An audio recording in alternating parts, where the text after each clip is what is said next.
Comrade अंग्रेज़ी लफ़्ज़ आहे जंहिंजी सिंधीअ में माना थिए थी हमदर्द मददगार। नज़रियाती कामरेड धरती ऐं क़ौम जा मुहाफ़िज़ हूंदा आहिनि।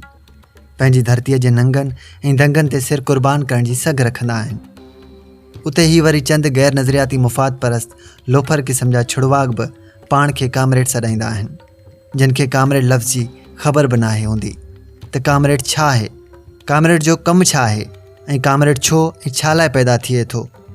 नज़रियाती कामरेड ख़ुदा खां सवाइ कंहिं बि ताक़त जे आॾो नाहे झुकंदो, हमेशह गाट ऊचो करे हलंदो आहे।